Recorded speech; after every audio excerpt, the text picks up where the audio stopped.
الحمد لله رب العالمين والعاقبة للمتقين والصلاة والسلام على سيد الأنبياء والمرسلين وعلى آله وصحبه أجمعين.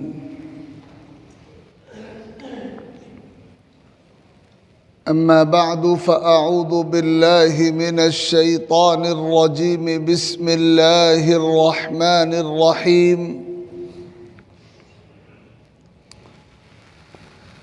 يا أيها النبي قل لأزواجك وبناتك ونساء المؤمنين يدنين عليهن من جلابيبهن صدق الله ربنا العلي العظيم. وقال سيدنا ومولانا محمد صلى الله تعالى عليه وآله وسلم: أقرب ما تكون المرأة من وجه ربها وهي في قعر بيتها.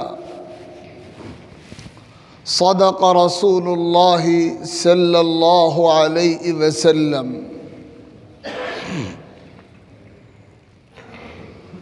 بزرگوں اور بھائیوں،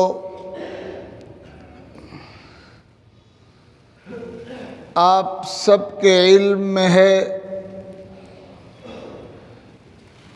کہ پچھلے کئی ہفتوں سے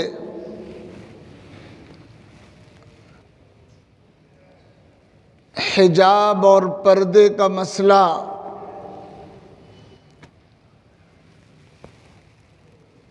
انتہائی نازک صورتحال اختیار کر چکا ہے اور پوری دنیا میں اس وقت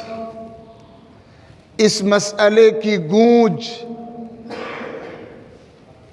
سنائی پڑ رہی ہے اور ملکی میڈیا سے لے کر غیر ملکی اور بین الاقوامی میڈیا تک، خواہ وہ پرنٹ میڈیا ہو یا الیکٹرانک میڈیا ہو یا سوشل میڈیا ہو، پوری طاقت کے ساتھ اسی موضوع کا چرچا ہر طرف ہو رہا ہے۔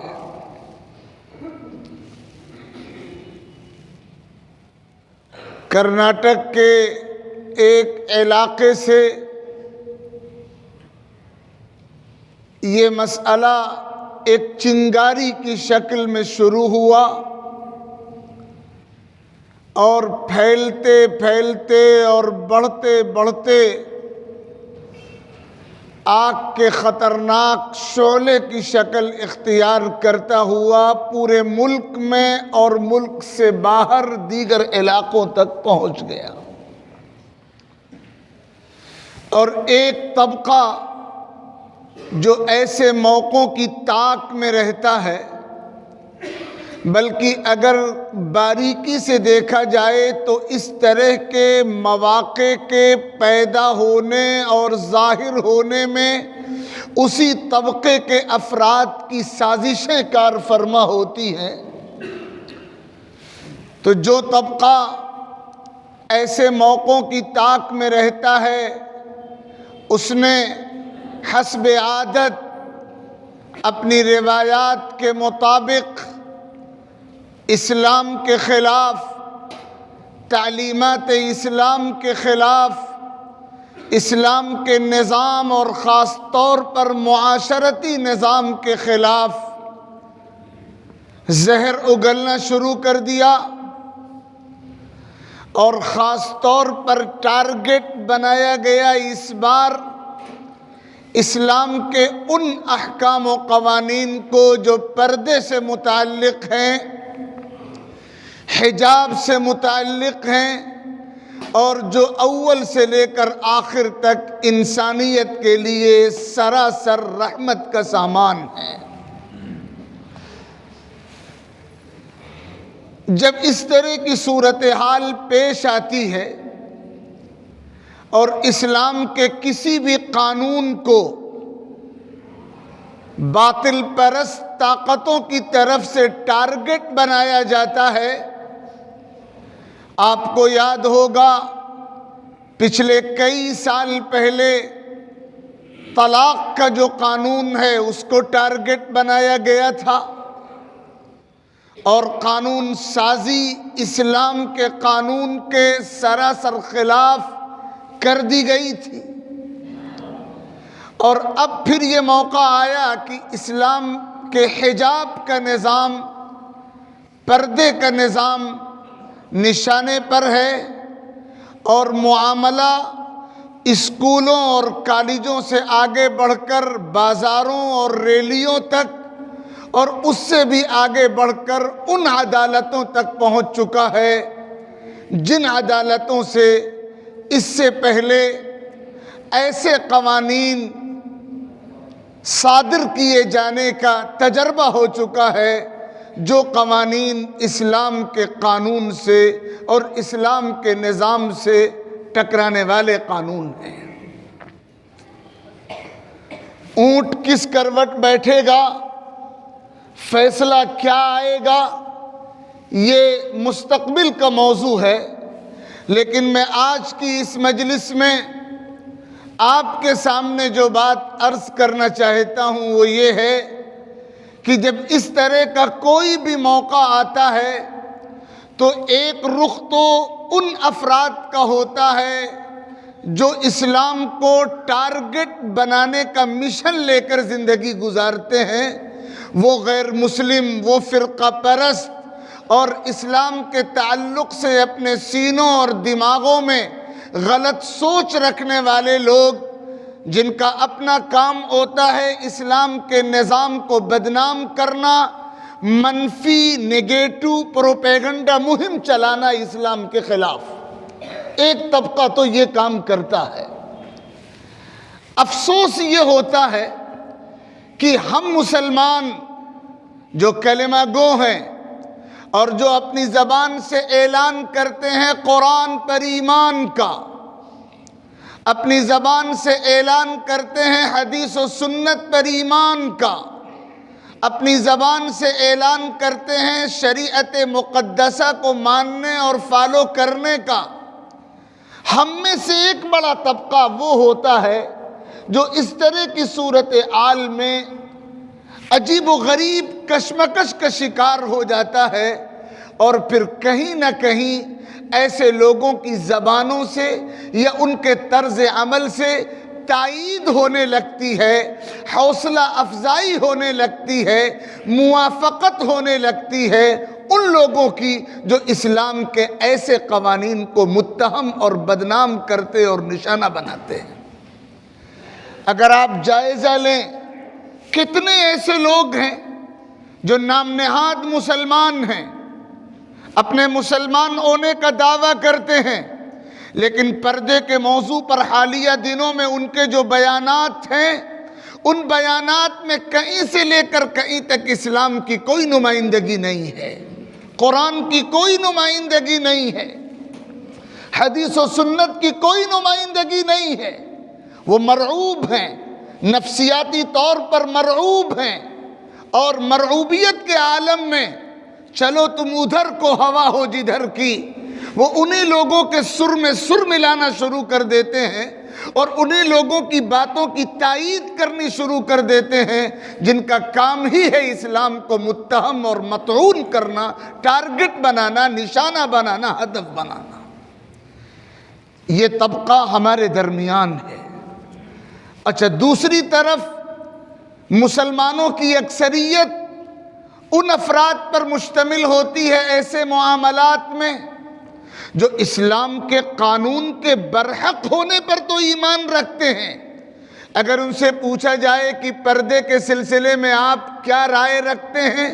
تو ان کا جواب یہی ہوتا ہے کہ ہماری رائے کیا ہے؟ جو قرآن کہتا وہی برحق ہے، جو حدیث کہتی ہے وہی برحق ہے، ان کی زبان پر وہی بات ہے جو ایمان کا تقاضا ہے، لیکن ان کی عملی زندگی، ان کے گھر کا ماحول ان کی زبان کی باتوں کی تائید نہیں کرتا۔ یہ دو رنگی ہے کہ ہم زبان سے یہ کہیں کہ ہم پردے کے نظام کو مانتے ہیں، قرآن مجید کی 10 آیات میں رسول اکرم صلی اللہ علیہ وسلم کی 50 حدیثوں میں اس نظام کا تذکرہ ہے، کلیئر تذکرہ ہے، واضح تذکرہ ہے، حکم ہے پردے کا، حکم ہے نقاب کی چادر اوڑھے بغیر باہر نہ نکلنے کا، حکم ہے اجنبیوں پر نظر نہ ڈالنے کا، حکم ہے اپنے آپ کو باپردہ رکھنے کا، حکم ہے اپنے آپ کو مستور رکھنے کا۔ ہم اپنی زبان سے تو اس حکم کو ماننے والے ہیں، اپنی زبان سے اقرار کرتے ہیں کہ ہمیں یہ حکم تسلیم ہے، لیکن ہماری عملی زندگی ہمارے زبان کے بولوں اور دعووں کا ساتھ نہیں دیتی۔ کیا آپ یہ توقع رکھتے ہیں کہ اس دو رنگی پر اللہ تعالیٰ کی رحمت کے فیصلے اتریں گے؟ انگلیوں پر گنے جا سکنے والے ہیں وہ مسلمان جو اسلام کے احکام پر عمل کرنے کے زبان سے بھی دعوے دار ہیں اور ان کی عملی اور گھریلو زندگی بھی اس کے مطابق ہے۔ میں اگر اللہ کے گھر میں کہوں تو بالکل مبالغہ نہیں ہوگا، 95% مسلمان ایسے ہیں جن کے گھروں میں شرعی پردے کے نظام پر عمل نہیں ہے۔ ہمیں جھانکنا چاہیے اپنے گریبانوں میں، ہم کیسے مسلمان ہیں اور کیسے ایمان کا دعویٰ ہماری زبانوں پر سجتا ہے، اور کیسے ہم فخر کرنے کے حقدار ہیں اللہ کی بندگی اور رسول کی غلامی پر، جب ہم نے یہ طے کر رکھا ہے اپنی عملی زندگی میں کہ ہمیں قرآن کے اس حکم کو فالو نہیں کرنا ہے، ہمیں سنت کے اس حکم کو فالو نہیں کرنا ہے جس کا تعلق پردے سے ہے۔ پیغمبر علیہ السلام کے گھر کو دیکھا جائے، آپ کی بیویوں کی سیرت پڑھی جائے، آپ کی بیٹیوں کی سیرت پڑھی جائے، آپ کی زیر تربیت خواتین کی سیرت پڑھی جائے، صحابیات کی سیرت پڑھی جائے، ہم نام تو لے رہے ہوتے ہیں حضرت خدیجۃ الکبریٰ کا، نام تو لے رہے ہوتے ہیں حضرت عائشہ صدیقہ کا، نام تو لے رہے ہوتے ہیں حضرت فاطمہ اور حضرت زینب اور حضرت رقیہ اور حضرت ام کلثوم رضی اللہ عنہن و ارضاہن کا، لیکن ہماری عملی زندگی میں کوئی چھاپ نہیں ہے، کوئی جھلک نہیں ہے، کوئی پرچھائی نہیں ہے، کوئی عکس نہیں ہے، کوئی اثر نہیں ہے ان پاک باز مقدس آئیڈیل مثالی خواتین کی سیرت و کردار کا۔ یاد رکھیے، جو حالات وقفے سے ہمارے سامنے آتے ہیں، کبھی اسلام کے مسجد کا نظام چیلنج کیا جاتا ہے، کبھی طلاق کے نظام کو ٹارگٹ بنایا جاتا ہے، کبھی حجاب اور پردے کے موضوعات کو ٹارگٹ بنایا جاتا ہے، اور جو لوگ یہ کام کر رہے ہیں ان کی لسٹ میں یہی 2-3 چیزیں نہیں ہیں، بہت لمبی لسٹ ہے ان کے پاس۔ وہ آپ کو ایسا مسلمان دیکھنا چاہتے ہیں جو لولا اور لنگڑا مسلمان ہو۔ وہ جانتے ہیں کہ مسلمان اسلام سے دستبردار نہیں ہو سکتا، اس لیے اس کو اسلام سے تو باہر نہیں کیا جا سکتا، لیکن ہاں ان کی کوشش ہے اسلام کی ایسی تصویر بناؤ، لولی لنگڑی تصویر، غلط تصویر، مسخ شدہ تصویر، اور اسی تصویر کو اسلام کا ٹائٹل بنا کر ان کے دماغوں میں اتار دو۔ آپ بتائیے، وہ اسلام جو پردے کے حکم کی پابندی کی تلقین کرتا ہو وہ سچا اسلام ہے، یا وہ اسلام جو پردے کے نظام کے بغیر ہو وہ سچا اسلام ہے؟ صرف پردے کا موضوع نہیں، پوری لسٹ ہے آپ کے ان دشمنوں کے سامنے جنہوں نے طاقت لگا رکھی ہے آپ کو اسلام سے منحرف کر دینے کی، اور خالص اسلام کی روح آپ کے جسموں سے اور آپ کی تہذیب سے نکال دینے کی۔ اس لیے ہم کو اور آپ کو جہاں اپنی سوچ بدلنی پڑے گی، اور جہاں اسلام کے پورے قانون کو سمجھ کر سچے دل سے اس پر مطمئن ہونا پڑے گا، وہیں اپنی عملی زندگی 100% اسلام کے مطابق بنانی پڑے گی۔ بار بار اس منبر سے یہ بات کہی جاتی ہے، اللہ کے بندو دو رنگی چھوڑو، زبان سے شریعت کو ماننے کا دعویٰ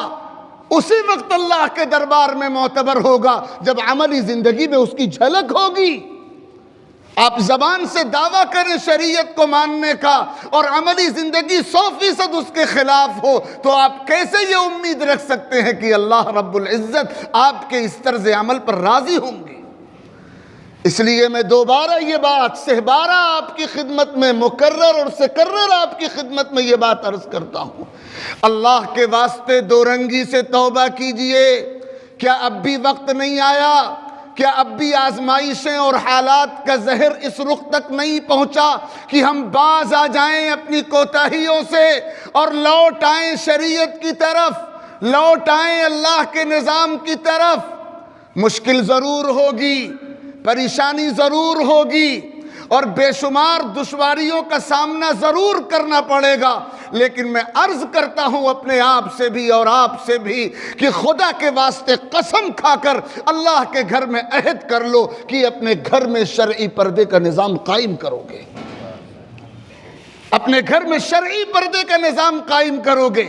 آپ تو زور سے انشاءاللہ کہنے کے روادار بھی نہیں ہیں، کہاں سے آپ شرعی پردے کا نظام قائم کریں گے؟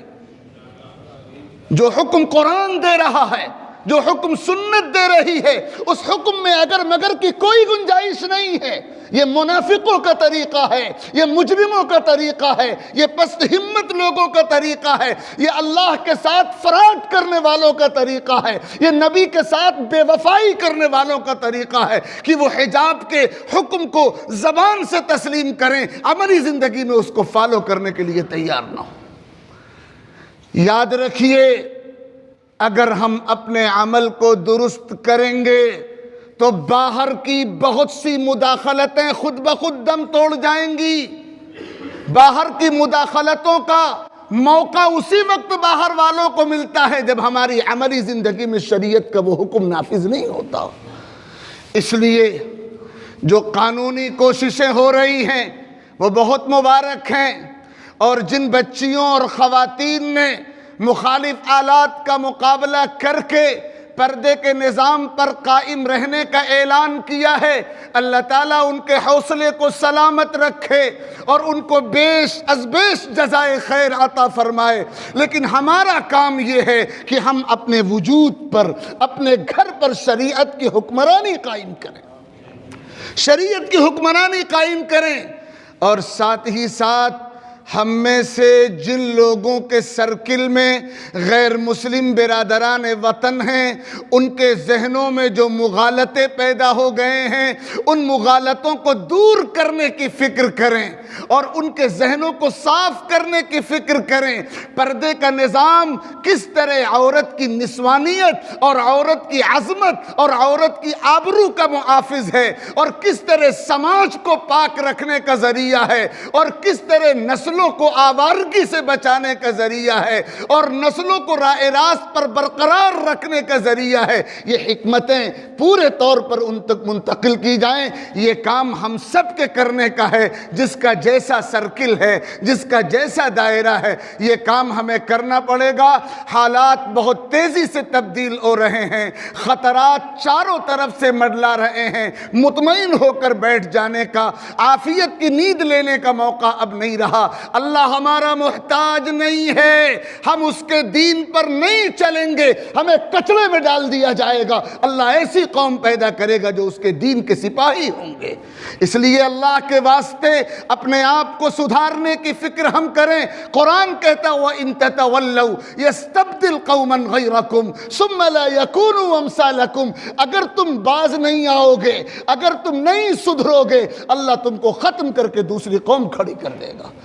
ہمیں اللہ سے یہ توفیق مانگنی ہے کہ اللہ ہم ہی کو قبول فرمائے، ہم ہی سے اپنے دین کی خدمت کا کام لے، ہم ہی سے اپنی شریعت کی اشاعت کا کام لے۔ اس کے لیے ہمیں تیار ہونا پڑے گا، مشقتوں کو برداشت کرنے کے لیے، اقدامی اور انقلابی فیصلوں کے لیے، اپنے وجود پر اور اپنے گھر پر شریعت کی حکومت قائم کرنے کے لیے۔ اللہ رب العزت مجھے بھی توفیق عطا فرمائے، آپ کو بھی توفیق عطا فرمائے، اپنے مقبول بندوں میں شامل فرمائے، ناکامیوں سے ہماری حفاظت فرمائے، اور جو دشمنان اسلام کے نظام اور قانون کو ٹارگٹ بنائے ہوئے ہیں، اگر ان کے مقدر میں ہدایت ہے تو اللہ انہیں ہدایت عطا فرمائے، ورنہ ان سے ہم کو اور پوری انسانیت کو نجات عطا فرمائے۔ آمین۔ وآخر دعوانا ان الحمد للہ رب العالمین۔